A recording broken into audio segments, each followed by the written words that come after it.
Caro Ivo Gallo, caro Lele Marcassa, sei pronto? Prontissimo! Inizia un nuovo viaggio! Una nuova avventura! Nei nostri viaggi raccontiamo storie di lavoro e artigianato. Siamo sempre alla costante ricerca del paesaggio. Come le montagne più belle del mondo. Tanta avventura! Inizia la racola. State con noi!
Ivo Gallo! Vivi Lele Marcassa! Sei contento? Contentissimo! Ma dove mi hai portato? Siamo a Tambre, una splendida località nell'Alto Alpago. L'Alpago! La porta delle Dolomiti! Bravo! Grazie. Andiamo alla scoperta di queste antiche terre? Andiamo! Via! Portami! Portami! Portami!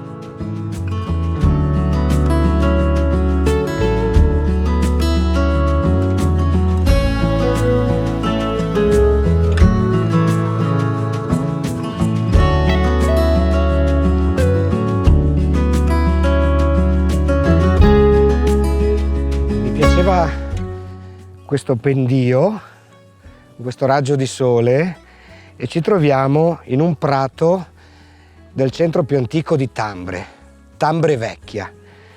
Questa località molto importante per la regione del Veneto, sia dal punto di vista produttivo ma soprattutto turistico. Quindi, affrontata la sella del Fadalto, si apre questo magico mondo con il lago di Santa Croce e le montagne a corona che confezionano qualcosa di straordinario. Questa è quella che chiamano la porta che conduce verso le Dolomiti, un luogo davvero facilmente affrontabile per chi abita in pianura, velocemente raggiungibile. Siamo a 920 metri sul livello del mare, ai piedi del Monte Guslon. La storia di Tambre rispecchia il percorso antico di tutte queste comunità della conca dell'Alpago. Quindi i primi nuclei stanziali abitano queste terre già all'epoca dell'età del ferro.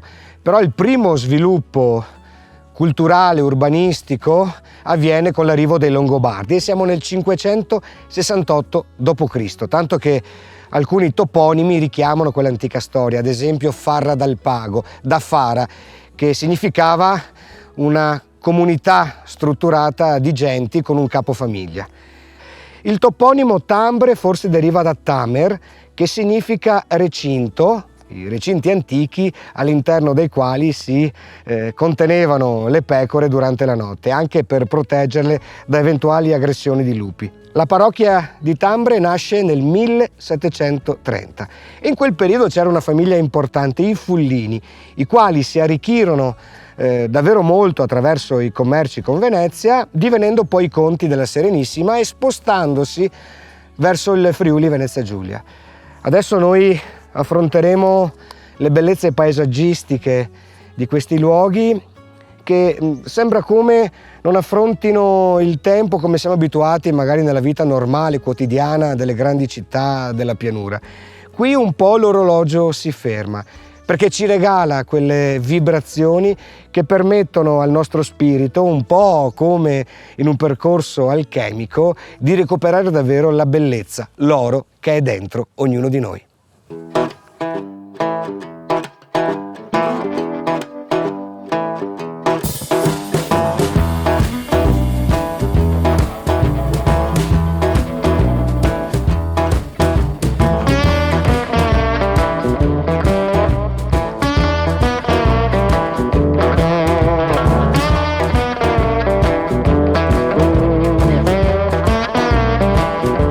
salutato il buon Lele che sta raggiungendo un luogo misterioso da scoprire. Io invece mi sto dirigendo verso il giardino botanico e lo farò in bicicletta, ma di questo ci spiegherà bene Giuseppe, che adesso raggiungo, di Dolomiti Mountain Bike. Eccolo qua. Ciao Giuseppe. Ciao Ivo. Dove siamo e cosa faremo?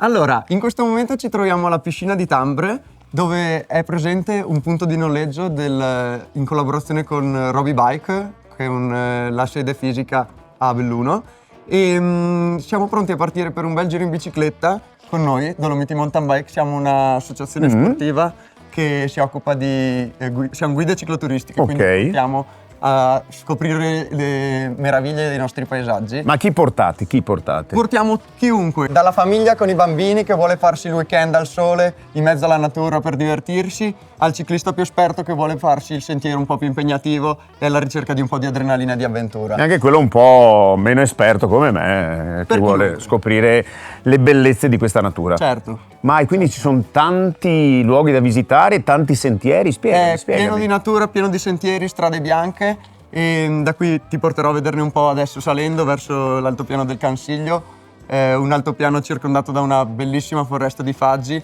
all'interno della quale passa anche la strada del Taffarel, una strada bianca, una strada di ghiaia, percorribile da chiunque, e che ci immette proprio all'interno della natura e ci fa sentire immersi. E partendo da qui adesso vedremo un sacco di natura e andremo verso il giardino botanico del Cansiglio. Perfetto, io direi di immergerci in questa natura con le nostre biciclette, con calma, giusto? Con calma. Certo. Andiamo? Con calma, prendiamo le nostre biciclette e iniziamo a pedalare? Vai, pedaliamo, Andiamo. pedaliamo.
Ed eccoci qua.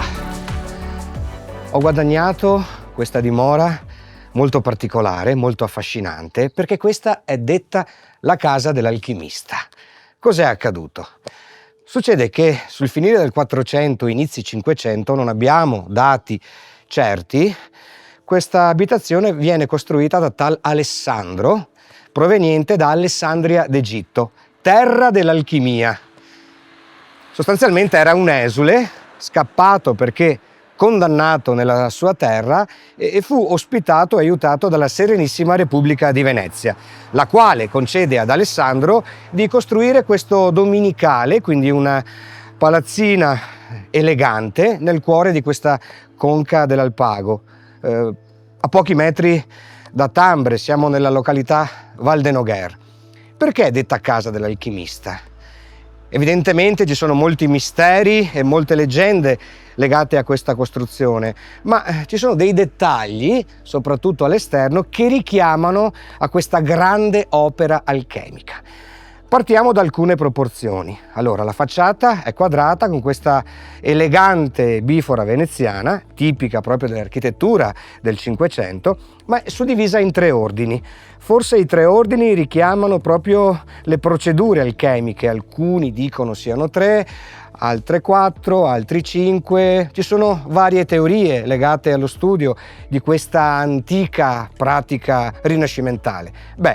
Diciamo che i 3 ordini hanno anche delle aperture. Al pian terreno ci sono 3 arcate e quindi il numero 3. Al centro, sulla facciata del piano nobile, abbiamo 4 aperture e in alto 5. 3, 4 e 5 sono i numeri delle proporzioni pitagoriche. Anche qua si richiama a qualcosa di prescientifico, quasi magico, misterioso. Ma cos'è che più colpisce il nostro sguardo? Se guardiamo le chiavi di volta sopra i 2 archi laterali che ci raffigurano proprio i 2 serpenti attorcigliati con la testa verso il basso. Questo è un chiaro segnale alchemico e pensate che è poi il simbolo che è diventato l'icona della farmacia, in cui il veleno diventa medicina.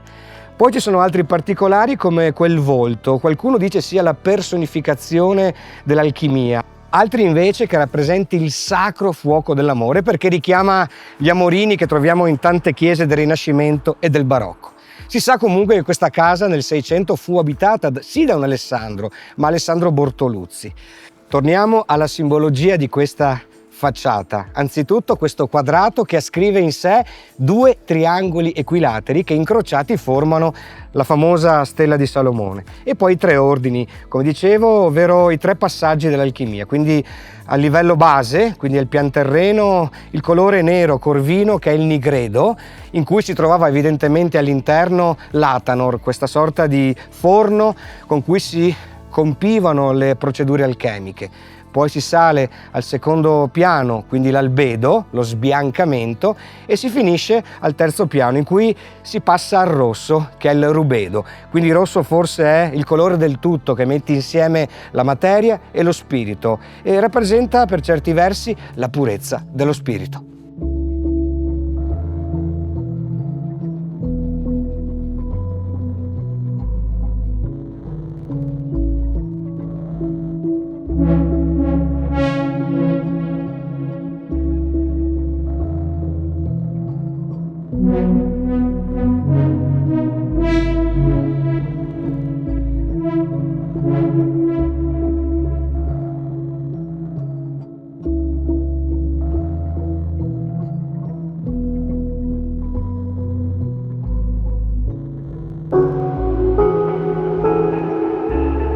Ho raggiunto l'ultimo piano di questo splendido domenicale, la casa dell'alchimista.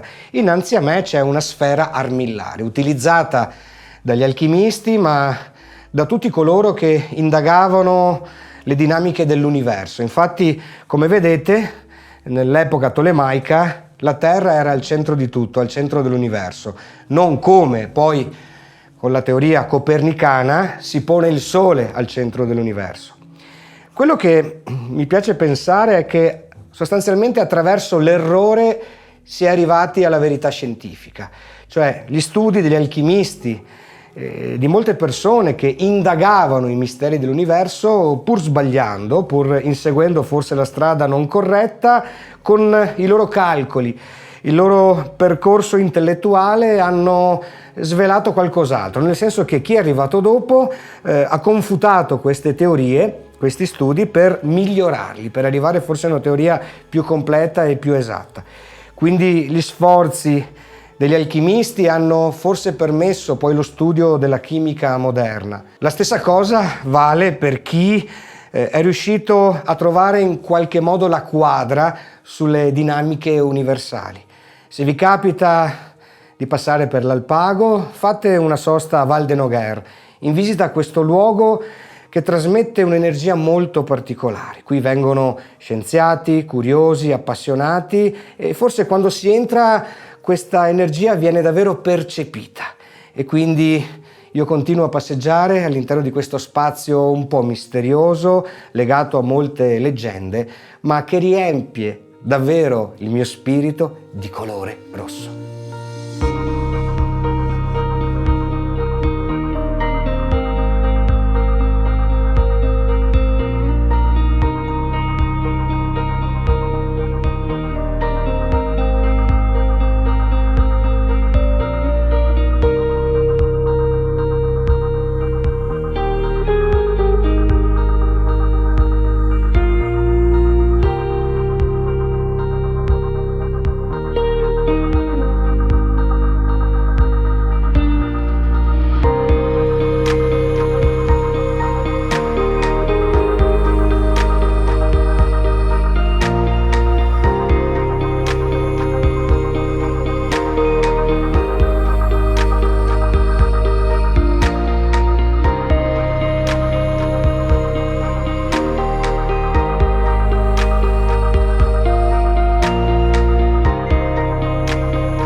Giardino Botanico Alpino del Cansiglio. Fantastico, magico. Nasce dall'idea del botanico Lorenzoni, che nel 1972 volle ricreare gli habitat, gli ambienti dell'arco montuoso col nudo cavallo qui, in questi 3 ettari, a scopo didattico. Mise a dimora le prime 50 specie che nel tempo aumentarono, grazie al lavoro attento e puntuale di Veneto Agricoltura, in collaborazione con l'associazione Lorenzoni. Parlavamo degli habitat. Ad esempio, troviamo l'ambiente umido, la torbiera. Pensate, un contenitore di sostanza organica che si è mantenuto nel tempo grazie al microclima che c'è qui, quindi alle temperature, quindi non ha dato la possibilità ai microorganismi di far marcire, ad esempio, le cortecce, i legni, e quindi ha mantenuto negli anni determinate caratteristiche. Per esempio, sono state trovate pigne che hanno 14.000 anni. Un'altra cosa interessante che ho notato è questa pianta. Devo leggerla perché ha un nome strano. La crambe tataria. Sembra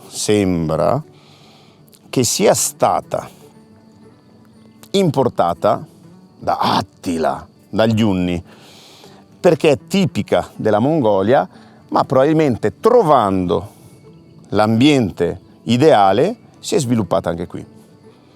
Peraltro sa anche di miele.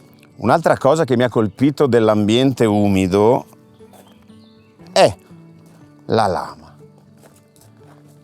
una sorta di stagno che si crea da una dolina carsica, cioè una sorta di buco che però è stato reso impermeabile dall'argilla calpestata dagli animali. Si rigenera con le piogge e in periodi di siccità, pensate, si rigenera con la nebbia.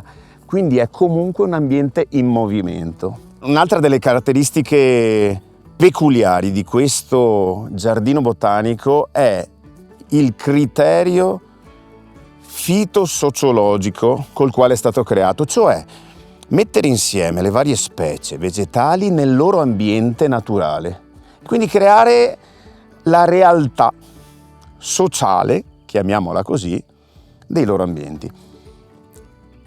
Vediamo poi l'habitat carsico, per poi passare a quello prealpino, a quello boschivo, a quello di vetta. Insomma, in questi 3 ettari sono concentrate tante forme di vita e quindi tante cose da studiare, tante cose da imparare. Insomma, una sorta di enciclopedia vivente. Quindi dovete assolutamente venire qui. Perché oltre alla sensazione magica della quale fruirete, imparerete molte cose. Per gli esperti, per i meno esperti, insomma per tutti. Vi immergerete nella natura e la natura vi parlerà. È come dire, in un periodo durante il quale le scuole sono chiuse, tutti abbiamo la possibilità di continuare a studiare in maniera veramente spontanea grazie all'aiuto della natura. Noi facciamo una piccola pausa, ma io continuo ad imparare.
Siamo scesi dall'elicottero del soccorso alpino, esperienza davvero magnifica, a 2200 metri di altitudine, la vetta del Gouslon, che è la montagna che domina l'abitato di Tambre, ma da qua davvero si rimane catturati dalla bellezza, dal paesaggio che è, come dire, in sé vitale, ma allo stesso tempo ci regala quel silenzio che solo qui fa rumore in qualche modo.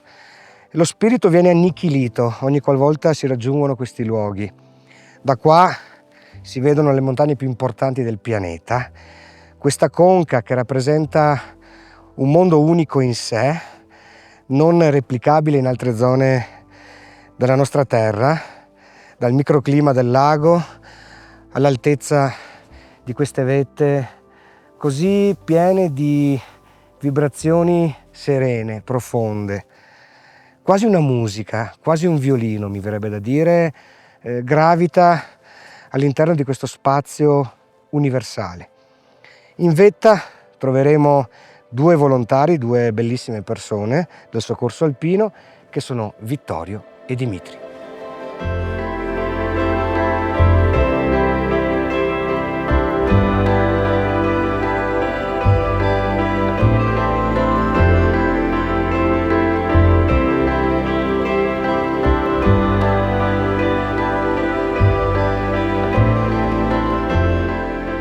Qui possiamo ammirare la laguna di Venezia con tutta la Marca Trevisana, possiamo spaziare sul tutto il bosco del Cansiglio, il lago di Santa Croce, la Val Belluna e andiamo verso guardiamo tutte le Dolomiti con le montagne più importanti che abbiamo nel Bellunese. Girandoci vediamo tutta la parte della Conca Alpagota, le vette più alte, e fino a spaziare nella parte del Friuli Venezia Giulia con le Alpi Carniche fino ad arrivare fino anche alla Slovenia. Vi porto il saluto della mia stazione, che è la stazione dell'Alpago, che fa parte della seconda delegazione Dolomiti Bellunesi del soccorso alpino della regione Veneto. In stazione siamo in 26, di cui 3 ragazzi adesso si stanno formando per entrare effettivi nella nostra stazione. In un anno mediamente facciamo una trentina di interventi che vanno dalla ricerca persona all'infortunio sul sentiero. Spaziamo su tutta la Conca Alpagota, che è formata dai 3 comuni dell'Alpago, da Tambre, Alpago e Chiesa d'Alpago. Lo facciamo come volontari 365 giorni all'anno, 24 ore su 24. Vi aspettiamo a braccia aperte qui in Alpago, la porta delle Dolomiti, ovviamente sempre in sicurezza.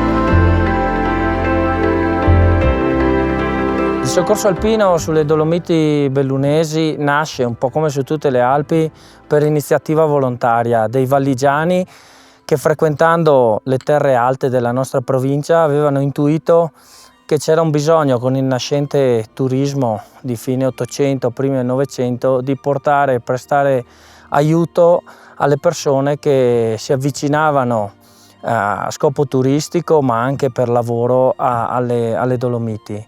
Nascono così già dall'inizio del Novecento, si parla addirittura del 1902, nella zona di Cortina d'Ampezzo, con la costruzione anche della Dolomitenstrasse, quindi la famosa strada delle Dolomiti, le prime stazioni di soccorso, ante litteram, chiamate stazioni di ascolto. Erano dei veri e propri caposaldi che servivano per ascoltare eventuali grida di aiuto, richiami di aiuto che provenissero dalle montagne della zona.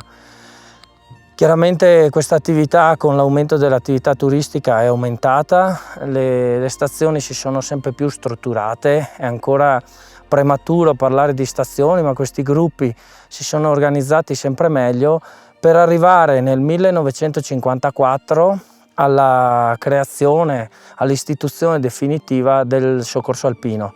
Nel settembre del 1954 appunto è stato istituito il Corpo Nazionale Soccorso Alpino con 27 stazioni in tutto l'arco alpino, delle quali con molto orgoglio possiamo dire che 11 erano venete e 7 della provincia di Belluno.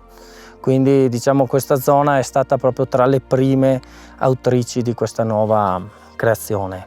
Come abbiamo detto, il soccorso alpino nasce da spirito mutualistico di aiuto tra le genti di montagna e con questo spirito dura fino ai giorni nostri, nel senso che la nostra attività è volta a portare soccorso principalmente alle persone che ne hanno bisogno, a fare formazione, informazione per spingere sempre di più a una frequentazione consapevole delle nostre bellissime montagne. L'aiuto che portiamo appunto ai frequentatori e agli abitanti di queste terre prescinde dalle cause dell'incidente. Mi piacerebbe anche sfatare un po' un mito riguardo alle famose infradito, quando tutti si accaniscono verso questa mancata attrezzatura. È vero che molte volte la gente frequenta la montagna non propriamente attrezzata, ma è più vero che non la frequenta propriamente preparata. Ci troviamo spesso anche ad assistere persone che hanno difficoltà psicologiche. Questo ambiente bellissimo e che noi non dobbiamo negare assolutamente a nessuno, perché offre un senso di libertà e di pace che solo chi lo frequenta può apprezzare, a volte induce nella psicologia delle persone anche delle difficoltà che noi subito non riusciamo a capire. Però proprio il nostro scopo è quello di portare aiuto e supporto a volte anche a queste persone che magari non sono propriamente infortunate, ma hanno semplicemente bisogno di un aiuto per ritornare a casa o ritornare sui propri passi. Su questo ci preme appunto invitarvi a frequentare questo magnifico territorio in maniera, ripeto, consapevole, adeguatamente preparati, adeguatamente attrezzati, e laddove non vi sentiate pronti potete sempre rivolgervi alle guide alpine, ai CAI locali, al soccorso alpino per avere tutte le informazioni del caso e intraprendere le vostre gite con un grado di sicurezza sicuramente maggiore.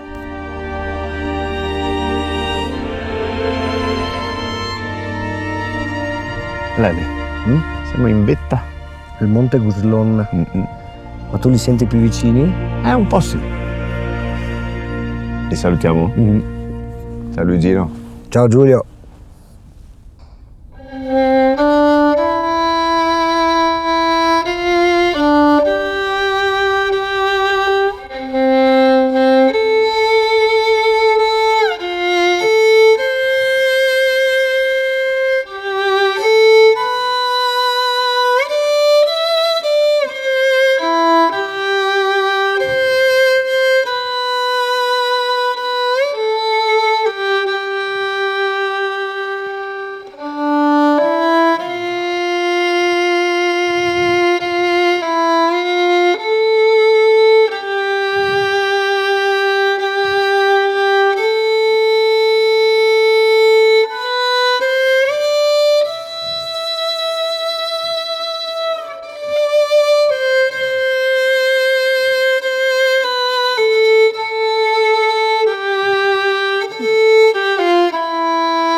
scesi dall'elicottero mi ritrovo qui alla scuola dell'infanzia Pio Giocondo Lornia, o come dicono qui a Tambre, l'asilo di Tambre, che è uno dei più belli asili d'Italia, dove crescono le generazioni future che popoleranno questi territori.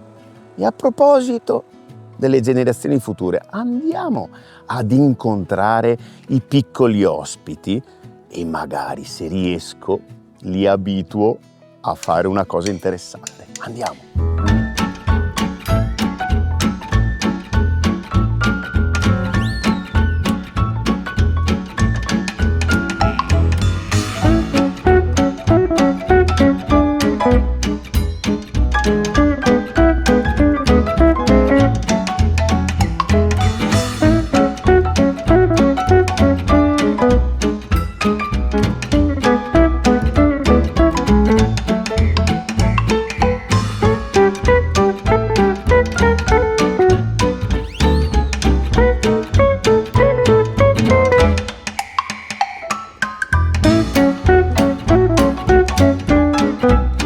Allora, facciamo così, adesso io vi racconto una bella storia, ok?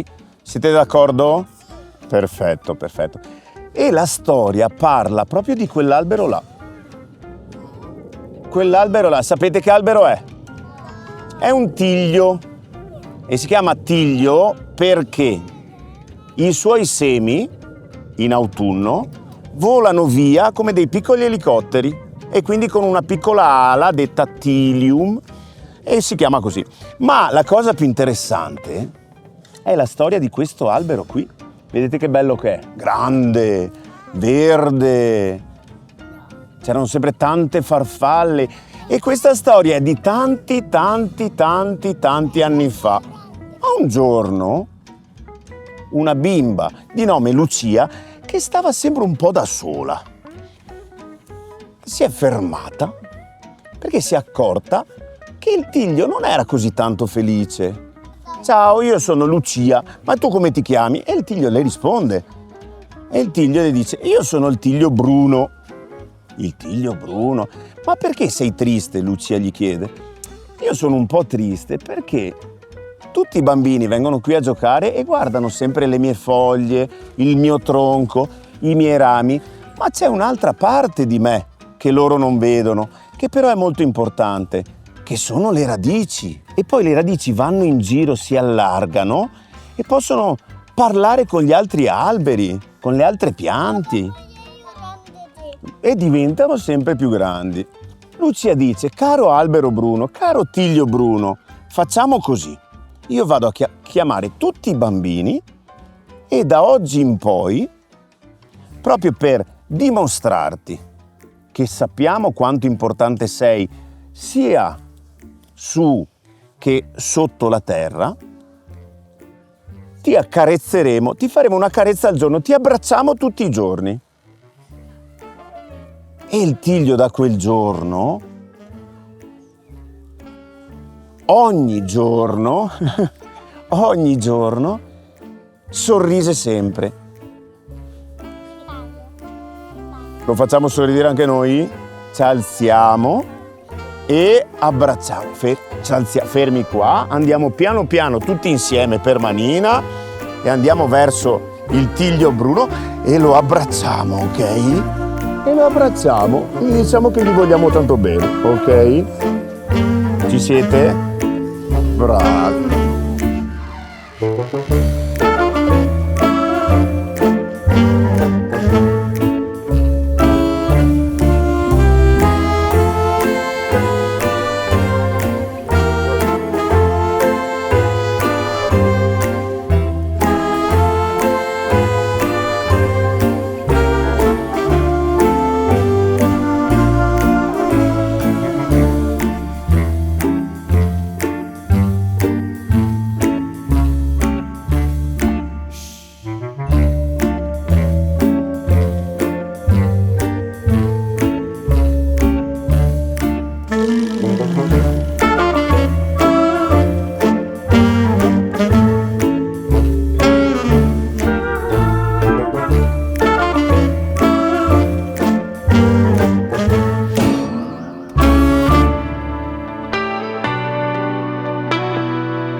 Quando si entra qua si sta molto bene. Siamo all'interno di questa struttura nel cuore storico di Tambre. La chiesa dista a 200 metri dal luogo in cui mi trovo in questo momento. E questo rappresenta il nuovo rinascimento dell'Alto Alpago e quindi del comune di Tambre. Questo paese molto bello, circondato da una natura vivida e lussureggiante, ha deciso di investire sulla propria comunità in senso pieno e anche su chi viene a visitare questi luoghi meravigliosi. Quindi quella che era una vecchia piscina comunale è stata ristrutturata e messa a servizio della popolazione grazie a una rete di impresa, un'associazione che ha unito le forze, chi dal punto di vista tecnico, chi dal punto di vista gestionale, per dare nuova vita ai giovani, soprattutto ai ragazzi di Tambre. Quindi dovete immaginare che sia il turista può guadagnare questo spazio dove c'è una meravigliosa piscina, una spa fornitissima, un centro per trattamenti, quindi massaggi, centro estetico, e poi c'è una palestra dove addirittura si insegna l'arrampicata sportiva. Quindi un luogo che mette insieme più realtà legate evidentemente allo sport e alla salute per portare giovamento a chi vive il comune di Tambre, ma in generale tutto l'Alpago. E poi un servizio a questa popolazione è riservato anche ai tanti ospiti che sia d'estate che d'inverno raggiungono Tambre per trovare un po' se stessi, per vedere un paesaggio meraviglioso e per stare, come si dice, davvero bene.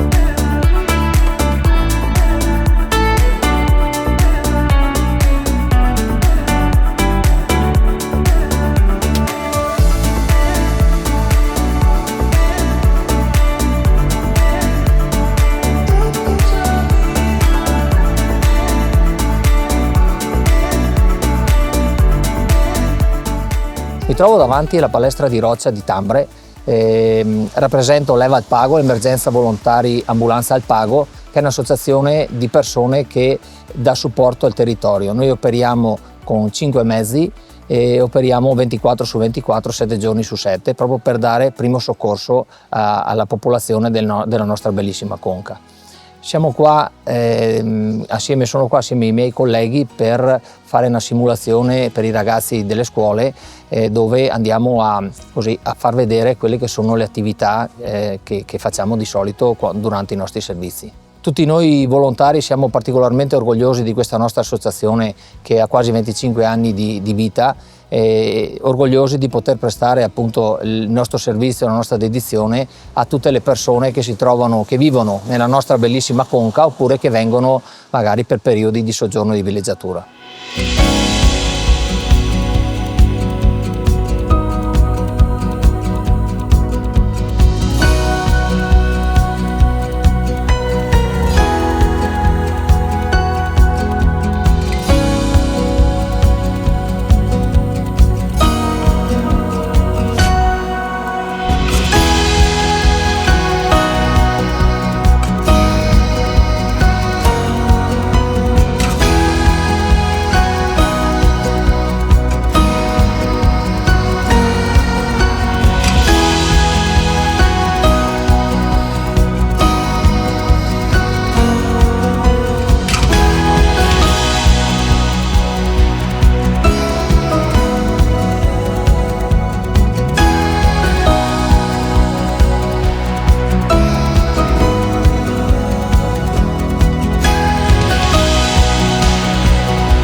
All'interno di questa bellissima e nuovissima struttura c'è anche la palestra di Roccia.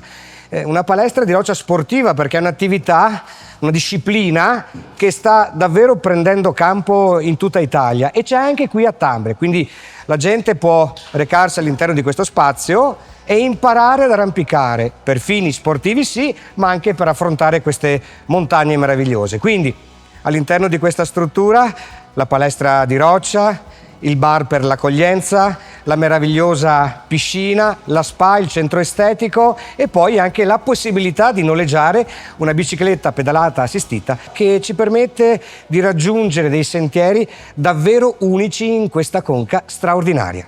Adesso una piccola pausa, noi torniamo fra pochissimo.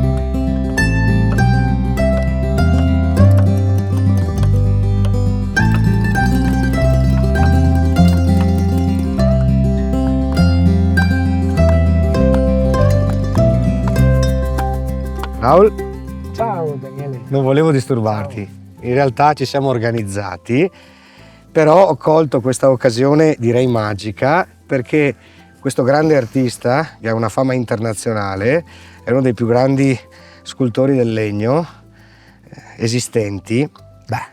Insomma, io poi non essere modesto, sostanzialmente ha voluto, come spesso ti accade, scolpire in mezzo a questo bosco. Qui siamo nel cuore della foresta d'Aremi della Serenissima, la faggeta famosa. Io credo che questo sia assolutamente un teatro naturale. Questa è una meraviglia, è la meraviglia di quello anche che sono io, perché comunque io sono nato a Tambre, fino a 4 anni ho vissuto qui a Tambre, quindi io sono nato da questo bosco. Forse quel legno ti ha ispirato fin da piccolo in qualche modo. Sì, è una cosa che hai dentro, no? Che ti porti dentro e che poi dopo coltivi e ti fa crescere anche. E com'è lavorare immersi in questa suggestiva scenografia? È una cosa meravigliosa, forse per me è normale perché io abito qui, vivo qui e questo è il mio bosco, però è sempre un'emozione, un'emozione unica che si ripete sempre di più, sempre di più. È come quasi questo credo Adamo, se non sbaglio, Sì, Adamo.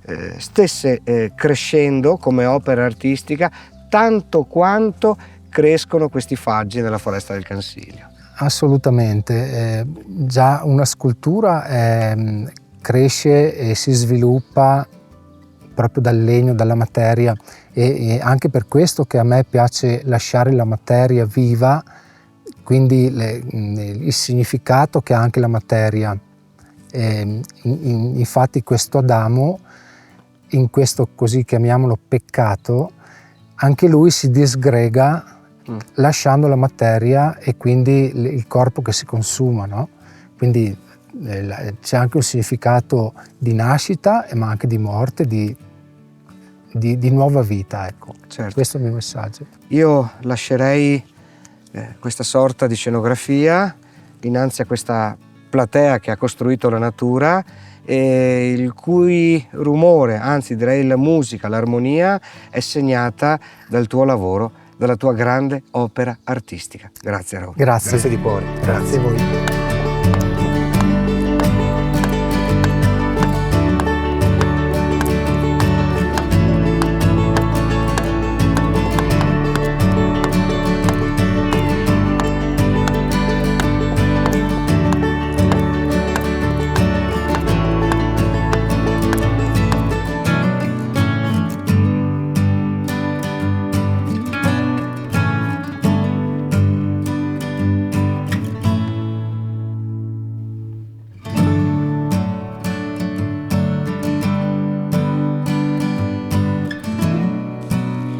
Lele è appena stato in una faggeta. Erano molto usati i faggi, soprattutto per fare i remi all'Arsenale di Venezia, perché sono un legno resistente. Dietro di me c'è un faggio e è resistente per altri motivi, perché questo è il faggio detto Faguer da queste parti, ma proprio perché, lo vedete, è bello grande, è il Fagheron di Sant'Anna, simbolo di questa località di Tambre. Fagheron perché è grande, ma è grande perché ha circa 400-420 anni. E è l'ultimo superstite di una faggeta che c'era qui, che è sparita. È sparita perché in periodi bellici la popolazione aveva bisogno di scaldarsi e quindi tagliò tutti i faggi e ne preservò alcuni. Lui è rimasto. Lui è stato colpito da un fulmine. Ha resistito, stava per morire, ma miracolosamente verso ovest ha cominciato a rifiorire e quindi nuove gemme, nuovi frutti. Una sorta di rinascita di un vecchio individuo che però vuole continuare a restare simbolo di un luogo, di un popolo. E proprio per questo ora lo andrò ad abbracciare, perché abbracciare un albero porta fortuna, ma soprattutto ti allunga la vita.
Che bello! Che emozione! Qui si sta benissimo. Siamo nel cuore della foresta del Cansiglio, Val de Piera, se non sbaglio il nome, proprio per essere precisi. Tu sei arrivato da... Sì, ho abbracciato il mio albero consueto. Fagheron, tanta okay. roba, tanta roba. Io ero ad assistere all'opera di Raoul, immersi in questa scenografia naturale meravigliosa. E siamo stati rapiti Dagli alpini, Dagli alpini. che ringraziamo per la gentilezza che ci hanno aiutato a guadagnare questo luogo, e sono Rodolfo, Enzo e Angeli.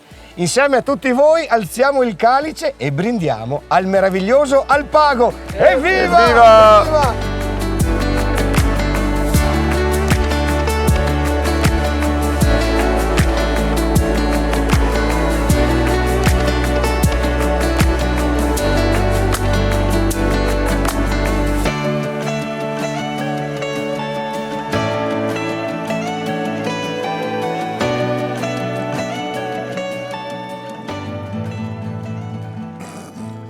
Lele, qualcosa non torna. C'è qualcosa di strano. E mi pareva strano. E gli pareva strano. E ci pareva strano. Ma strano, strano, strano. Che fosse un gran successo. Che capitasse adesso. Che mi piovesse addosso. questa mia celebrità. C'era una scena blu, le luci e la TV e tanta gente che si sbracciava intorno a me. Credevo fosse il mio sguardo di fuoco a farli impazzire così. E invece era che tu non dovevi stare lì. E mi pareva strano. Ma strano, strano, strano. E ci pareva strano. Ma strano, strano, strano. E mi pareva strano. E gli pareva strano, e ci pareva strano, ma strano, strano, strano. Sabion.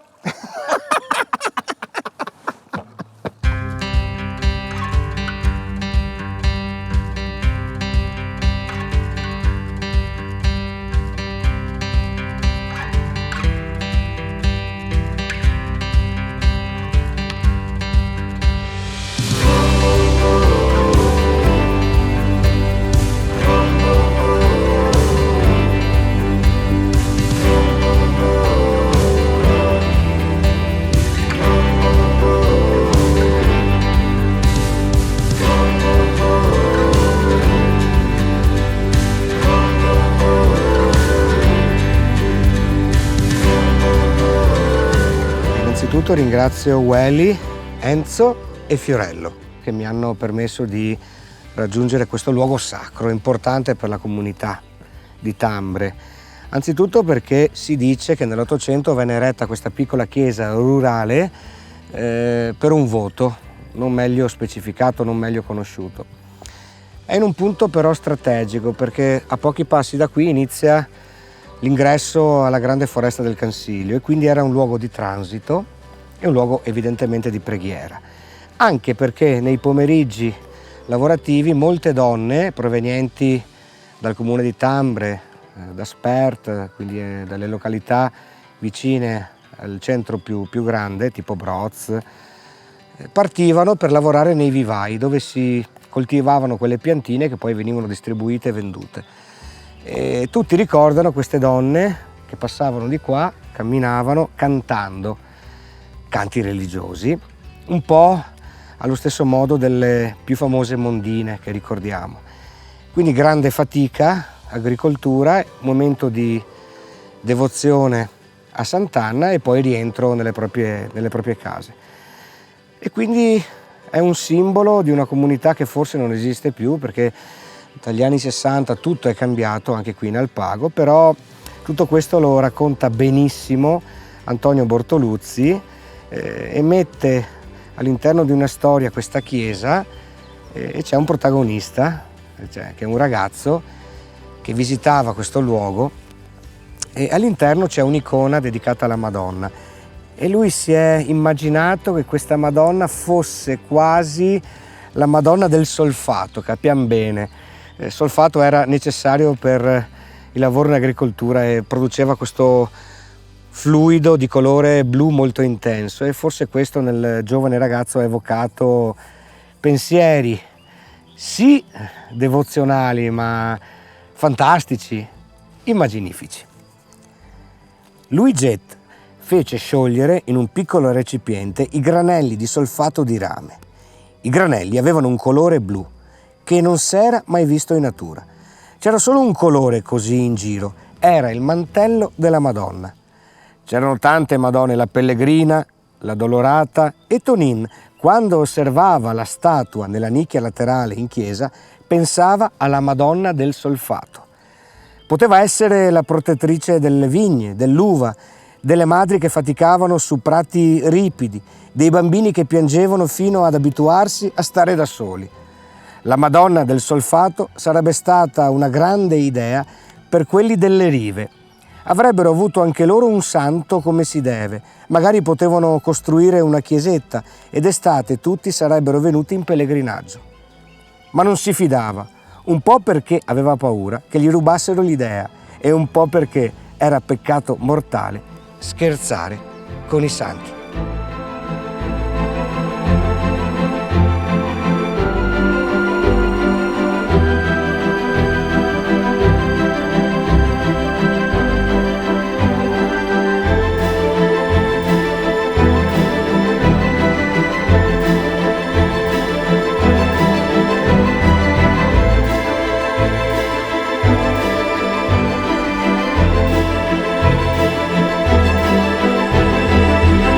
È un piacere incontrare Lucilla, che è una persona non solo graziosa, elegante, una grandissima lavoratrice che per quasi 50 anni ha lavorato all'interno di questo luogo che si trova a Colindes. Siamo dentro l'Hotel Miramonti, da cui si gode di un paesaggio magnifico, molto bello. Siamo nell'Alto Alpago ed è un piacere stare con te, Lucilla, perché sei una persona molto gentile, molto premurosa.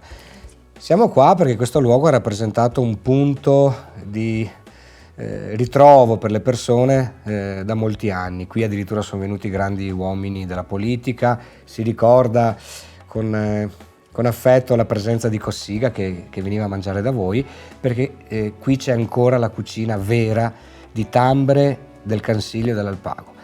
Infatti siamo seduti innanzi a questo piatto unico, unico, che si chiama... cacciatore. Cosa hai messo su questo piatto, Lucilla? Allora, ho messo la polenta naturalmente, il cervo fatto in salmì, i funghetti, chiodini, le patatine che sono un po' speziate e le verze in teccia, e questo invece vi ho aggiunto le mie tagliatelle ai mirtilli, sempre saltate con il sugo di cervo. Fantastico, quindi in qualche modo questo e il piatto...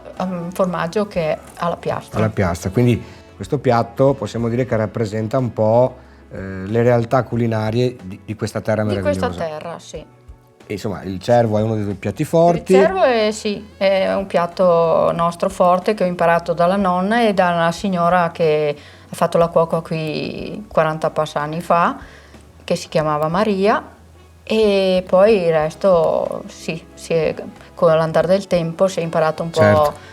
A vedere cosa mettere, ecco, su questi piatti, quello che apprezza di più la gente quando viene qua a mangiare. E poi ci sono altre cose che fate, evidentemente. Sì, certo. Dal pastin tipico. Il pastin, ecco l'altro piatto che facciamo, che è un piatto nostro forte, si chiama l'alpinista, che è lo stesso, invece che al posto del cervo mettiamo il pastin. E quindi dopo tanti anni forse il Miramonti subirà una piccola trasformazione, sempre in rapporto con questa natura che ci circonda bellissima. Diventerà un albergo 4 stelle superior, ma soprattutto, la cosa importante, questo albergo sarà a brevissimo inaugurato, un albergo inclusivo, accessibile anche per chi ha delle disabilità, che potrà godere di questa vista, da qui anche il nome dell'albergo.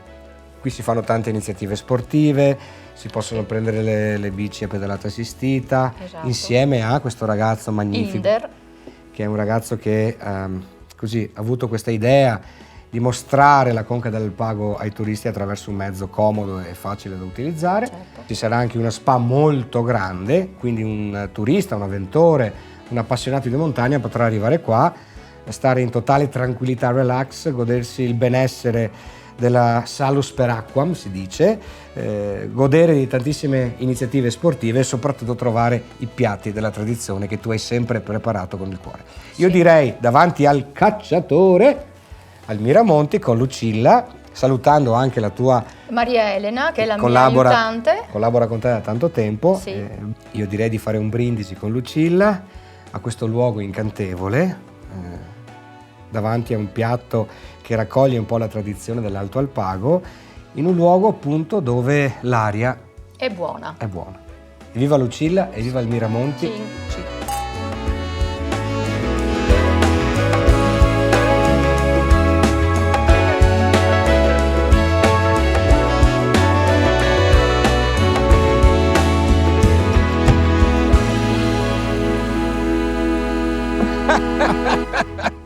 Ivo Gallo, Lele Marcassa, siamo contenti. contentissimi. Uffa uffa. Purtroppo Finisce anche questo viaggio in questa terra meravigliosa dell'Alpago nel comune di Tambre. sì. Abbiamo varcato questo Stargate che ci porta dalle pianure alle Dolomiti, in questo luogo che è disegnato dal paesaggio che la natura ha deciso di regalarci. Quanta poesia. Sì. Se sei d'accordo, Sono d'accordo. vorrei chiudere con un altro brano di Antonio Bortoluzzi, tratto da questa raccolta che si chiama Montagna Madre, che contiene anche il romanzo Paesi Alti, il cui protagonista è questo giovane ragazzo che si chiama Tonin. Salì di corsa i pochi gradini, spinse la pesante porta di legno ed entrò in chiesa. Si fermò un momento a guardare se ci fosse qualcuno e ascoltò se dalla sagrestia venissero dei rumori. Non c'era nessuno. Controllò se aveva la suola pulita degli scarponcini. Attraversò svelto l'unica navata camminando leggero sulle pietre del pavimento e andò all'altare della Madonna. Osservò le candele spente. Ognuna di quelle candele poteva essere una disgrazia, una grande paura, un dolore, un desiderio. Da Ivo Gallo Ma soprattutto da Lele Marcassa. finisce questa nostra avventura in Alpago. Se vorrete, ci troviamo ancora nella prossima puntata. Ciao a tutti e grazie! Tutti a Tambre a batterci le mani, a mettere le bandiere sui balconi. Sono arrivati i re dei ciarlatani, i veri guidi sopra il carrozzone. Venite tutti in piazza fra 2 ore, vi riempirete gli occhi di parole, la gola di sospiri per amore, e il cuor farà 3000 capriole.